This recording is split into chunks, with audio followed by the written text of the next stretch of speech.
Mangalagiri TDP కేంద్ర కార్యాలయానికి CM Chandrababu వెళ్లారు. ప్రజల నుంచి వచ్చే వినతులను చంద్రబాబు స్వయంగా స్వీకరిస్తున్నారు. సాయంత్రం 4 గంటల వరకు పార్టీ కార్యాలయంలో సీఎం చంద్రబాబు అందుబాటులో ఉండనున్నారు.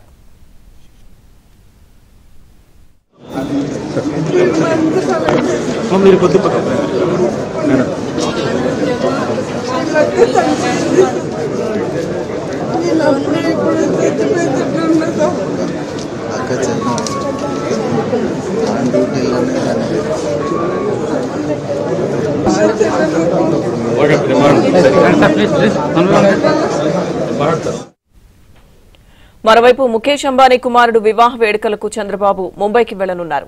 సాయంత్రం 4:30కు గన్నవరం నుంచి ప్రత్యేక విమానంలో ముంబైకి వెళ్లనున్నారు. రాత్రికి ముంబైలోనే బస చేస్తారు. రేపు మధ్యాహ్నం ఉండవల్లి నివాసానికి తిరిగి చంద్రబాబు చేరుకోనున్నారు.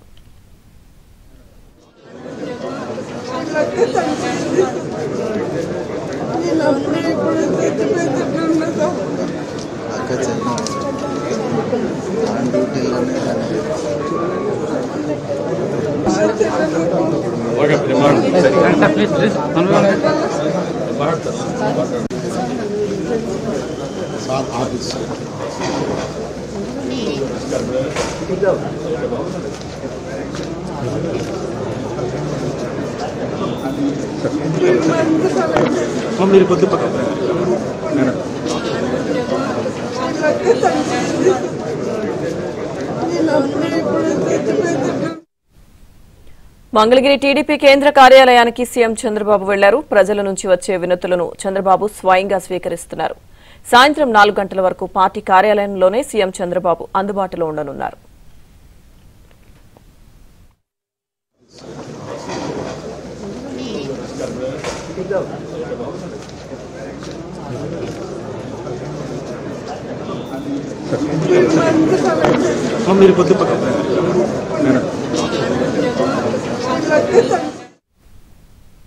మరోవైపు ముఖేష్ అంబానీ కుమారుడు వివాహ వేడుకలకు చంద్రబాబు ముంబైకి వెళ్లనున్నారు. సాయంత్రం 4:30కు గన్నవరం నుంచి ప్రత్యేక విమానంలో ముంబైకి వెళ్లనున్నారు. రాత్రికి ముంబైలోనే బస చేస్తారు.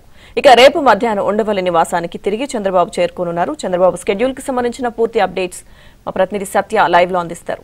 సత్య, లక్ష్మీ దుర్గా, ఈ ఉదయం కొద్దిసేపటి క్రితమే హరేరామ హరే కృష్ణకు సంబంధించినటువంటి వెంకటేశ్వర స్వామి దేవస్థానానికి సంబంధించి శేషాయి స్థాపన కార్యక్రమాన్ని చంద్రబాబు ముగించుకుని కొద్దిసేపటి క్రితమే పార్టీ కేంద్ర కార్యాలయానికి చేరుకున్నారు. ఇక్కడ విజ్ఞాపనలు అంటే ఈరోజు శనివారం కావడంతో అటు సచివాలయం సెలవు, నిత్యం కూడా సచివాలయానికి ఆయన వెళ్తూ ఉంటారు. అయితే సచివాలయం సెలవు కావడంతో ఈరోజు విజ్ఞాపనలు తీసుకునేందుకు పార్టీ కార్యాలయానికి రావడం జరిగింది. ఇక్కడ వందలాది మంది రిజిస్టర్ చేసుకుని, అంటే ముఖ్యమంత్రి గారికి తమ సమస్యలు తెలియజేసేందుకు రిజిస్టర్ చేసుకుని వచ్చిన పరిస్థితి అయితే ఉంది.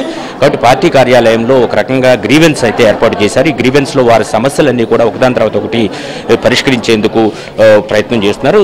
తొలి రోజు ఏదైతే ఆయన కార్యాలయానికి వచ్చారో ఆ రోజు వందలాది మంది ఒక్కసారిగా పార్టీ కార్యాలయానికి రావడంతో విపరీతమైన ఒత్తిడికి ప్రజలు గురవ్వాల్సి వచ్చింది. అదే సమయంలో దీన్ని స్ట్రీమ్ లైన్ చేస్తూ ఒకరి తర్వాత ఒకరు ఎవరైతే రిజిస్టర్ చేసుకుంటారో గ్రీవెన్స్కు వారందరినీ కూడా ఒక వరుసలో పంపించే విధానాన్ని ఏర్పాటు చేశారు. ముఖ్యమంత్రి స్వయంగా ఇక్కడ ఉండి ఒక్కొక్కరి సమస్యలను కూడా పరిష్కరిస్తున్న దృశ్యాలను కూడా మనం చూడొచ్చు.